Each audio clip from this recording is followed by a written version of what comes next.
Psych Siddharth movie review నా తెలిసి నాదే అనుకుంటా. చాలా రోజుల తర్వాత మేబీ ఛానల్ స్టార్ట్ చేసినప్పటి నుంచి ఫస్ట్ రివ్యూ నాదే అనుకుంటున్నాను. ఎందుకంటే ఏదో స్పెషల్ షో వేశారంటే నా చుట్టుపక్కల ఏరియాలో వెళ్ళాను. ఎలా చెప్తామండి, only good thing about the film ఏంటంటే ఇది 2 గంటలు. అదే 3 గంటలు అయి ఉంటే మాత్రం చాలా కష్టం అయ్యేది. అప్పటికే 2 అవర్స్ తర్వాత నా ఫీలింగ్ ఎలా ఉందంటే, తిరుపతిలో వెంకటేశ్వర స్వామి చూసినప్పుడు కూడా ఇంత ఆనందం కలగలేదురా. Hello guys, welcome to Ball Pitch Meetings. కొత్తగా చెడితే లైక్, షేర్, సబ్స్క్రైబ్ చేసుకుంటూ వెళ్ళిపోండి. అలానే ఎస్ ఐ నో మీ ఫ్రస్ట్రేషన్ నాకు అర్థమవుతుంది. రే పిచ్ మీటింగ్ అన్న ఏమైంది అంటారు కదా అని చెప్తే నమ్మడానికి నా దరిద్రం ఎలా ఉంటుందంటే, రాసా కూర్చొని ఒక 5-6 పేజీలు రాసి బ్రేక్ తీసుకున్నా, తిరిగి వచ్చా. అదేదో కుక్కొచ్చి హోంవర్క్ తినేసింది అన్నట్టు స్క్రిప్ట్ మీద నిలబడ్డాయండి. యా, గుడ్డు పోయిందా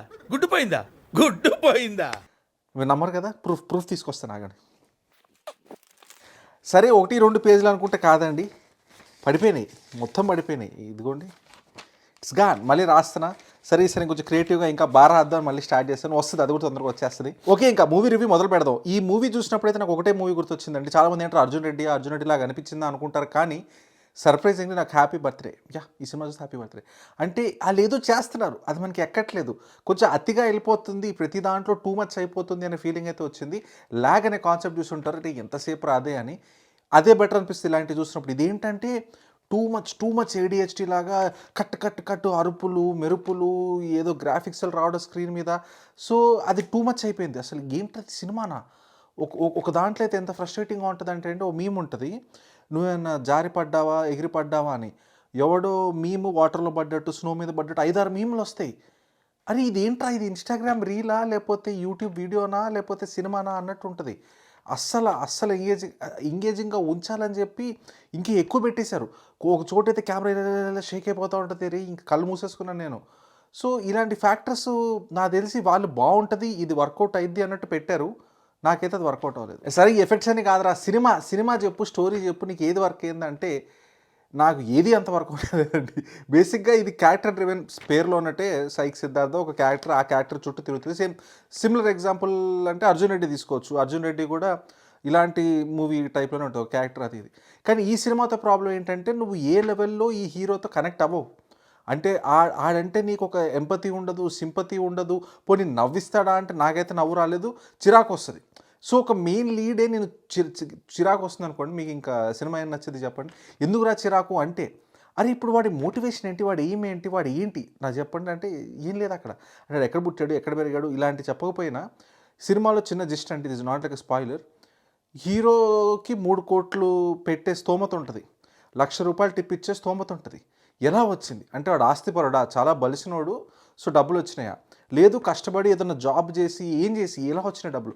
ఇది చాలా ఇంపార్టెంట్ పాయింట్ ఈ సినిమాలో. ఎందుకురా నీకు ఎలా డబ్బులు వస్తాయంటే, ఆడి తెలివిగా సంపాదించుంటే, లేదా ఆడు చదువుకొని ఏదైనా చేసి సంపాదించుంటే మళ్ళీ జీరోకి వెళ్ళా మళ్ళీ హీరో అవ్వచ్చు, అదే చేసుకుంటూ, అదే ట్రేడ్ చేసుకుంటూ, అదే స్కిల్ వాడుకొని.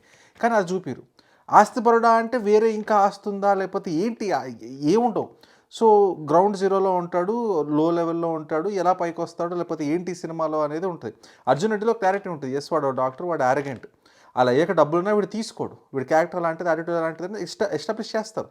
ఇక్కడ లాంటిది ఏమీ ఉండదు. అండ్ ఇంకోటి ఏంటంటే, కొన్ని ఫిక్స్ అయిపోయారు, ఈ సీన్ ఒకటి తీద్దాం, ఇలా ఒకటి తీద్దాం అని. తర్వాత అన్నింటినీ కలపడానికి ట్రై చేసినప్పుడు నాకు ఎందుకు అవి సరిగ్గా జెల్ అవ్వలేదు. లైక్ స్క్రీన్ ప్లే ఎలిమెంట్స్ విధంగా నాకు అంత నచ్చలా. అసలు ఏవి వెళ్తుందా, ఎటు వెళ్తుందా అన్నట్టుండే.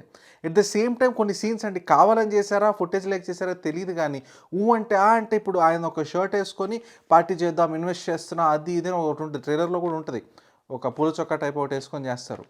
అది ఎన్నిసార్లు రిపీట్ అవుద్దంటే సినిమాలో, అంటే ఏంట్రా సరే అది చూపించే బదులు అలాంటిది ఇంకో సీన్ చూపించచ్చు, లేకపోతే అది షూట్ చేయలేదా, అదే సీన్ మళ్ళీ చూపిస్తే ఇంపాక్ట్ వస్తుందా తెలియదు, కానీ ఆ సీన్ తెగ చూపిస్తారు. అలా వేరే సీన్స్ కూడా ఉంటాయి. సో అయితే చాలా హ్యాపీజార్డ్గా ఏదేదో జరిగి చాలా ఇమ్మెచ్యూర్గా అనిపించింది ఓవరాల్ ప్రోడక్ట్. కొత్త డైరెక్టర్ అనుకుంటాను, నాకైతే ఎమోషన్ అయితే వర్కౌట్ అవ్వలేదు. దీనికి తోడు ఇంకా ఎఫెక్ట్స్ అండి, ఇది ఎడిటర్ చాయిసా ఎవరి చాయిసో తెలియదు, కానీ ఏం ఎఫెక్ట్లు అండి అసలు. ఇలా కట్ అయ్యి ఇటు అటు స్ప్లిట్ చేసి ఏదో టెక్స్ట్ వస్తూ ఉంటుంది, ఆడియో వస్తూ ఉంటుంది. అంటే ఎలా చెప్పాలి మీకు, కరెక్ట్గా మాడ్యులేషన్ లవ్ టుడేలో ఎంతో కొంత వర్కౌట్ అయింది అలాంటిది. కానీ అదే కంగువాలో చాలా క్రింజ్ అనిపిస్తుంది. మీరు కంగువా సినిమా చూస్తుంటే స్క్రీన్ మీద టెక్స్ట్లు రావడం, కానీ ఎవడో తలుపు కొడుతుంటే బ్యాంగ్ అని టెక్స్ట్ వస్తుంది స్క్రీన్ మీద, అది చాలా అనాయింగ్ ఉంటుంది. అండ్ ఇందులో కూడా కొన్ని సీన్స్ ఉంటాయి, I don't want get into specifics, కానీ ఒక మాస్టర్బేషన్ సీన్ ఉంటుంది. అసలు ఇది ఎందుకు, వై, సరే క్యారెక్టర్ ఎస్టాబ్లిష్ చేస్తున్నారా, ఎందుకు? సరే దాంట్లో కూడా ఏవో మీమ్స్ పెట్టి అది కూడా చాలా లాగుతారు. సో కొన్ని క్రిస్ప్గా చూపించేయాలి, ఎండ్ చేసేయాలి. ఈ ఒక వల్గర్ జోన్కి వెళ్తున్నట్టు వెళ్ళి ఏదో I don't want give any name to it, కానీ నాకైతే అసలు ఆ బిట్ కూడా వర్కౌట్ అవ్వాలా. ఎక్కడ ఇది క్యారెక్టర్ కోసం చేస్తున్నారు, ఆర్ ఇది అవసరము అన్నట్టు అనిపిలా. ఏదో ఎస్టాబ్లిష్ చేయాలి, ఏదో చేయాలి, కమాన్ ఏదో క్రేజీగా చేయాలి అన్నట్టు చేస్తారు. ఆటోలో వెళ్తుంటే ఎవడో డైరెక్షన్ అడుగుతూ ఉంటాడు. ఇలా సైడ్ క్యారెక్టర్స్ చాలా ఉంటాయి సినిమాలో. వాళ్ళందరూ చాలా చాలా దాని ఏమంటారు, ఎవరు సరిగ్గా చేయాలి. క్యారెక్టర్ ఆర్టిస్ట్ని పెట్టి బాగా చేసేవాళ్ళేమో. రియల్ జనాల దగ్గరికి వెళ్ళి కెమెరాలు పెట్టి ఎవరు ట్రై చేశారు, కానీ చాలా చోట్ల వాళ్ళు నవ్వుకుంటూ డైలాగులు చెప్తుంటారు, కెమెరాను చూస్తారు. ఐ అండర్స్టాండ్ ద ఫ్రస్ట్రేషన్, లో బడ్జెట్ మూవీస్, కానీ ఓవరాల్ మూవీ ఎక్స్పీరియన్స్లో అయితే మళ్ళీ బయట తీసుకొచ్చేస్తే ఇలాంటి సీన్స్. ఏదో ఉంటుంది, ఏదో అడ్రస్ అడుగుతుంటే వాడు ఇలా కెమెరా చూసి ఇలా నవ్వుతూ ఉంటాడు. రే హాయ్ ఫ్రెండ్స్, ఊరికే నవ్వాలనిపించింది ఫ్రెండ్స్. నందు గారు ఇస్ అ గుడ్ యాక్టర్ అండి. కొంచెం సైడ్ బార్ అని ఒకటి చెప్తాను, బాగా చిక్కిపోయారు. అది సినిమా కోసమో లేకపోతే ఏదైనా రోల్ కోసం నాకు తెలియదు, కానీ ఆ డైట్ ఏదైతే చేస్తున్నారో it is not working for him. అంటే వర్కింగ్ ఫర్ హిమ్ అంటే ఆయనకి ఏదో ఉన్నట్టు కాదు. మీరు ఎవరినైతే ఫాలో అవుతున్నారో, ఎవరైతే మిమ్మల్ని గైడ్ చేస్తున్నారో కొంచెం చూసుకోండి. ఎందుకంటే రవితేజ గారు కూడా ఒక ఫేజ్లో బెంగాల్ టైగర్ ఏదో ఫేజ్లో ఇదే టైప్లో ఉంటారు. మీరు వెళ్ళి చూడండి, మొత్తం బక్క చిక్కిపోయి ఫేస్ అంతా అదో లుక్ మారిపోయి. ఆయనే అంటారు ఏదో అప్పుడు చాలా టూ మచ్ చేస్తామండి, ఎవరో ట్రైనర్ చెప్తాను ఇప్పుడు రికవర్ అయ్యానని. మీ ఫేస్ కూడా అలానే అవుతుందండి, కొంచెం చాలా పీక్కుపోయినట్టు చాలా అయిపోయింది. సన్నగూడెం కరెక్టే, కానీ మరి అగ్రెసివ్గా అయ్యారేమో, రాంగ్ మెథడ్స్లో అయ్యారేమో నాకు తెలియదు. అదొకటి చూసుకోండి. అదర్వైజ్ యాక్టింగ్ అయితే బాగా చేశారండి, ఉన్న స్కోప్లో చేశారు. కానీ ద ఓవరాల్ అక్కడ స్టఫ్ లేదు. అరవాలి, చిరాకు పడాలి, చిరాకుగా ఉండాలి. నాకు ఎందుకు అది సెట్ అవ్వలేదు. సెట్ అవ్వలేదు ఇన్ ద సెన్స్ నాకు వర్కౌట్ అవ్వలేదు. మీకు నచ్చుద్దేమో, మీరు చూస్తే కింద రాయండి, ఇంకో 2 days చూస్తారు మీరు కూడా. హీరోయిన్ గారు కూడా బాగా చేశారు. మెయిన్ క్యారెక్టర్స్ అని బాగానే చేశారండి, ఎక్సెప్ట్ హీరో వాళ్ళ ఫ్రెండ్ క్యారెక్టర్. ఆయన ఎప్పుడు చూడనట్టున్నాను, maybe this is debut or maybe other సినిమాస్లో చేశారో, కానీ ఆయనకు అసలు అంత యాక్టింగ్ వర్కౌట్ అవ్వలేదు. అండ్ ఈ ఇద్దరు ఫ్రెండ్స్ ఉంటారండి, అర్జున్ రెడ్డిలో కూడా అంతే. ఏంటంటే YM going back to Arjun Reddy కొంచెం సిమిలారిటీస్ ఉంటాయి.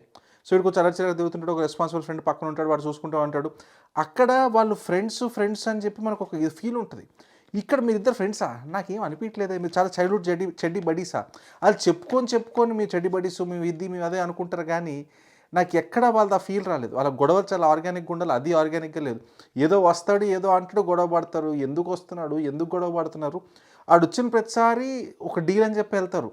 అంటే ఆడు కాసుకొని కూర్చున్నాడు ఒక డీల్ ఇవ్వడానికి. మీరు ఎప్పుడంటే అప్పుడు రండ్రా, ఈసారి వచ్చి తిట్టి వెళ్ళండి, మళ్ళీ ఇంకోసారి వచ్చి డీల్ పెట్టుకోండి. సో ఇలాంటి లాజికల్ ఫ్యాలసీస్ చాలా ఉంటాయి సినిమాలో. అందుకే నాకు అర్థమైంది ఏంటంటే, ఆల్రెడీ ఏవో షూట్ చేసి తర్వాత జాయిన్ చేయడం వల్ల ఇది వర్కౌట్ అవ్వలేదు అని.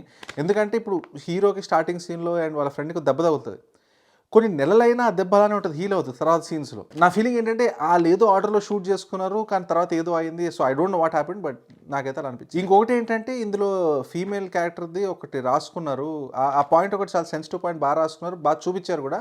బట్ ఓవరాల్ పెంటలో ఒక పువ్వు మంచిగా ఉంటే అది హైలైట్ అవ్వదు. సో అలానే అయిపోయింది సినిమా.